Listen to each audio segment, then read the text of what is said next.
The most memorable episode of Hulu's Alien, Earth has just aired, and viewers are overcome with nostalgia. Alien, Earth, which is becoming more and more popular under Noah Hawley's skillful direction, transports viewers back to the first episode. Although they were aware of the Maginot's tragic demise from episode 1, fans were never told how. It was never made clear how a xenomorph was released on a spacecraft or why it crashed in the first place, but Morrow appeared to be the sole survivor. Hawley has just awakened the sleeping Alien fan audience, who had been anticipating this flawless episode since the start, by carefully scheduling a flashback episode at the height of the program. Alien, Earth Episode 5 has been nothing short of a sci-fi masterpiece, from discovering the deaths of the Maginot crew members to witnessing Morrow's unwavering loyalty to Weyland-Yutani. Episode 5 plunged viewers straight into a crisis aboard the Maginot, skipping the clichés of staff introductions and atmosphere building. When Security Chief Morrow awakens from cryosleep, he discovers that facehuggers have buried the faces of 2 of his crew members.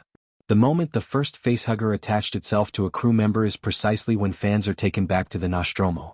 Another nod to the Nostromo, it seems that the captain perished when one of the science officers attempted to cut the facehugger's tail, killing the host and causing damage to the ship's hull. In order to avoid touching the second victim, the crew suggested that he be placed in cryoprotection for the duration of the trip. In essence, Episode 5 is a love letter to the first Alien film. Since in space no one has all the elements of a standalone Alien film, it seems as though Hawley was saving the best for last. Alien, Earth Episode 5 tries its best to forge its own identity rather than becoming a cheesy parody of one of the best science fiction films ever made. It reworks the film to fit the TV format while retaining all of the best aspects of the original film. Although the tone is new and the plot is structured to connect several narratives, it nearly feels like returning to Alien. The Maginot soldiers entered the ship fully aware of the dangers, unlike the Nostromo crew. They were aware of the hostile organisms they were harvesting and the reason Weyland-Yutani desired them: unbridled power. Although freezing a facehugger while it was still attached to a living host was at best dangerous, their choices seem more deliberate rather than frantic. The 5th episode of Alien, Earth seamlessly integrates Weyland-Yutani's. The relationship between Alien, Earth and the original trilogy has been quite subtle. Though the program is mainly focused on showcasing hostility other than the one connected to the xenomorph, it may employ the same backdrop, monsters, or structuring.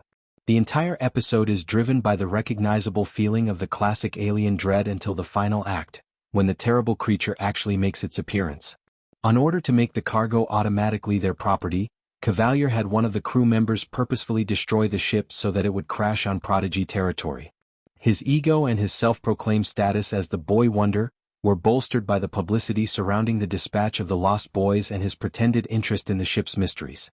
He is the quintessential corporate evil, challenging both Weyland-Yutani and the xenomorph. The xenomorph's limelight was stolen by the eyeball monster. Unquestionably, the most memorable aspect of every Alien film has always been the recognizable black monster. Because of this, Alien, Earth made sure it didn't follow any recurring themes by creating a whole television series about a xenomorph who stabs and rips apart people. The show's incorporation of a diverse range of alien forms has broadened its scope and possibly improved the franchise's trajectory. For example, watching the eyeball monster in action was more interesting than watching the xenomorph perform its 70-year-old function. The small creature's ability to solve problems was astounding, and it used its small body to battle the enormous alien.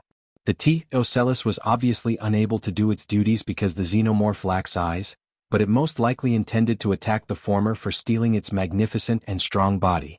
Strangely enough, that makes logic, although it's unlikely given that this specific subplot might not have any bearing on the larger story. In unexpected ways, Alien, Earth gave the Alien fandom a gift in the form of a flawless episode.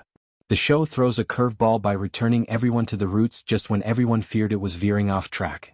Whether it was that classic Alien disquiet or the vintage decor, the sting of nostalgia was flawless.